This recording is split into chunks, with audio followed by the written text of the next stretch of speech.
समय की बात है। सोनू नाम का एक लड़का अपने परिवार के साथ रहता था।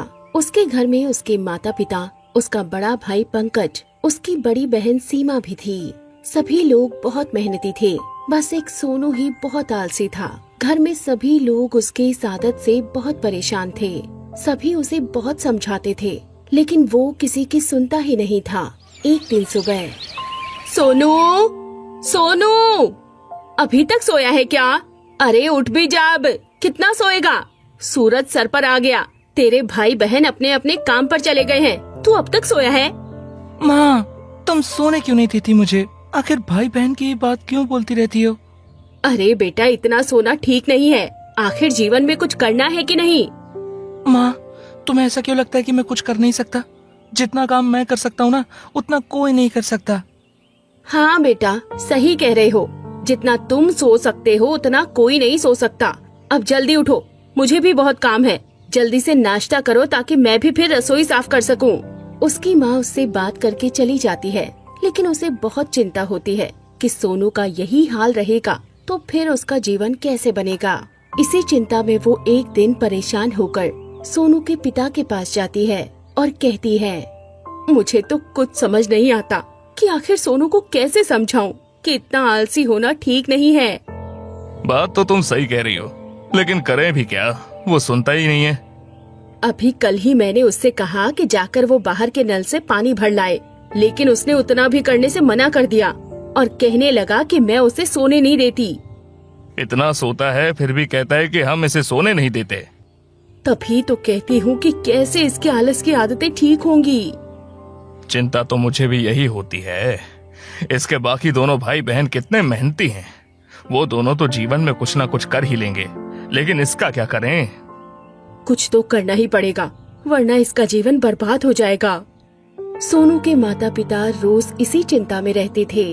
उनकी समझ में नहीं आता था कि करें तो क्या करें।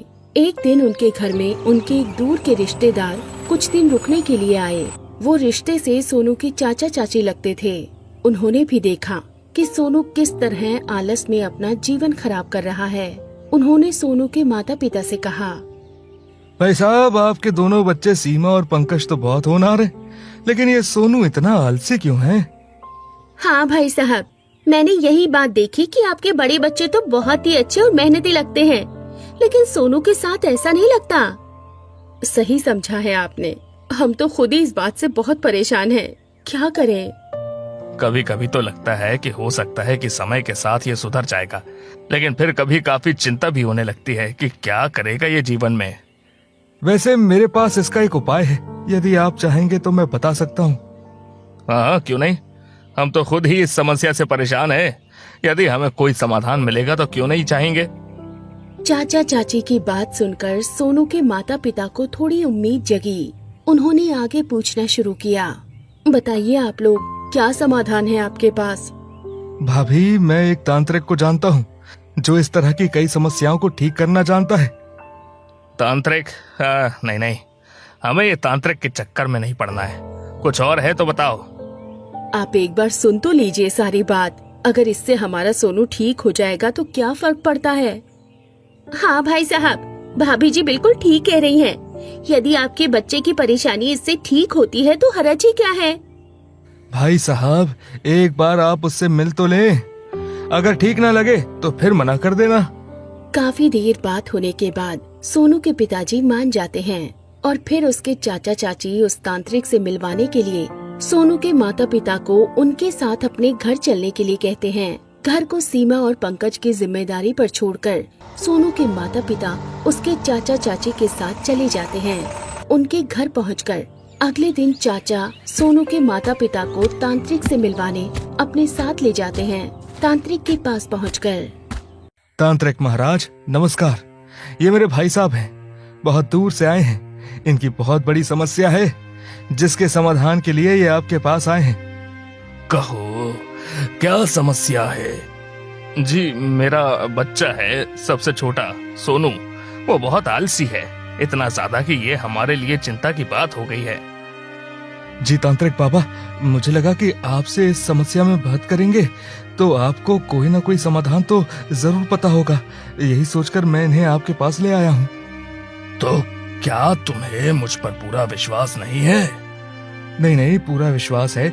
मैंने तो आपके कितने चमत्कार के बारे में सुना है, लेकिन भाई साहब तो आपके बारे में जानते ही नहीं है ना, इसलिए मुझे इनको आपके पास लाना पड़ा ताकि इन्हें भी आप पर भरोसा हो जाए। तांत्रिक सारी बातें सुनने के बाद मदद के लिए तैयार हो जाता है। तांत्रिक कहता है, तुम लोगों ने सोनू के बारे में जो भी मुझे बताया है, उसे सुनने के बाद मुझे यही लगता है कि इस समस्या के समाधान के लिए मुझे तुम्हारे घर पर ही आकर रहना होगा। क्या तुम्हें स्वीकार है? क्यों नहीं तांत्रिक बाबा, आप बिल्कुल आकर रहिए। हमसे आपकी जो सेवा होगी हम करेंगे। आप बस हमारे बच्चे को सुधार दीजिए। चिंता मत करो, मैं तुम्हारी इस परेशानी को बिल्कुल जड़ से खत्म कर दूंगा। फिर तुम्हारा सोनू बिल्कुल भी आलसी नहीं रहेगा। लेकिन तांत्रिक बाबा, एक बात बताइए, बदले में आप क्या लेंगे? पहले तुम्हारा बच्चा ठीक हो जाए, उसके बाद ही हम लोग लेंगे।